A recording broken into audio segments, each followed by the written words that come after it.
Здравейте, дами и господа, говори вашия домакин Любомир. Днес ще говорим за България, земята на тарикатите, домът на идиотите. Какво може да се каже за тази интересна държава? Ами всъщност много неща. Държавата съществува от много векове. Тя бе създадена през 681 година от нашия велик водач Хан Аспарух, като превел прабългарите от Азия до Балканския полуостров в Европа. Поне сега не е нужно да се питате, що има толкова китайска стока у нас. Държавата е претърпяла много победи и поражения, особено от турците, но за щастие след 5 века, боже, това е много време, поради нашия български инат и твърда воля успяхме да се освободим. До някъде. Въпреки че си върнахме свободата, не си върнахме много акъла. Как така? Може да се питате. Тези 500 години, които ни дресираха като послушните кучица, както сме си и днес, нещата отидаха все повече и повече на север.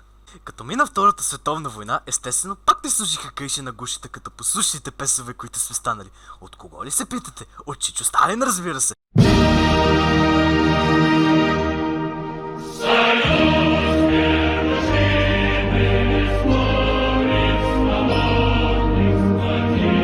Но за щастие това не продължава за дълго време, но дори след това пак си останахме едно жалко подобие на това, което бяхме. И така стигаме до днешно време. Какво е по-различно от преди?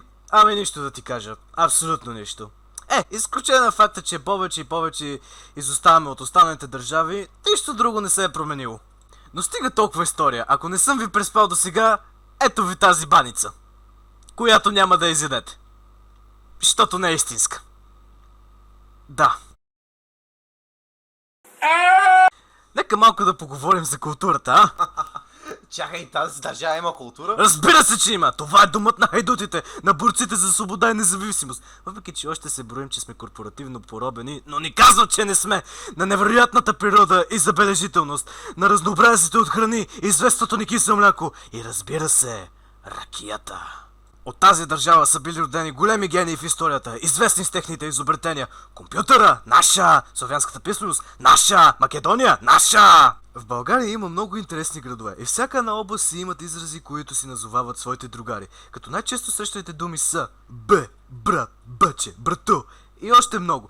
Понякога ми е странно дали наистина всички са брати, защото това ще е едно много голямо семейство. Като испанците. Mi amor. Papa. Niño. Bueno.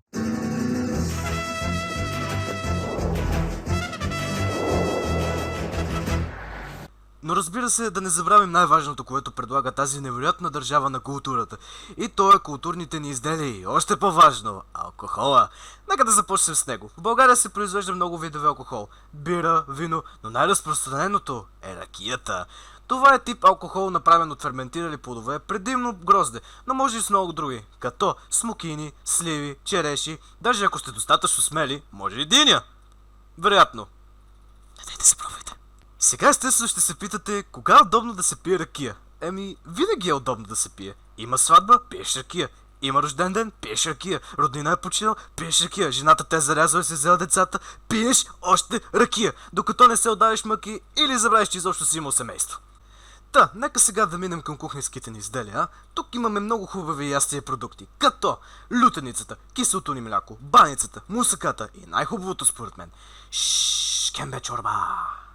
Сега като казах тези неща, сигурно си казвате на акъла: Леле, толкова много хубави неща има. Защо ли път да не отида да живея там?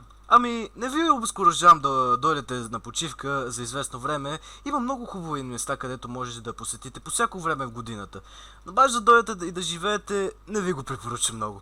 Защо? Защото икономиката ни е по-разбита от колата на Пол Уокър. Аз всички знаем в какво състояние е тя. Да не говорим за шофьора. Но като цяло тук в България можеш да откриеш много невероятни неща. Стига да искаш да дойдеш. И разбира се, ако успееш да си опаеш джобовете, да не изчезне нещо. Най-вече да внимавате къде отивате, защото никога не знаете в коя част на града може да се окажете. Така, благодаря ви много за вниманието. Пожелавам ви приятен ден и до скоро!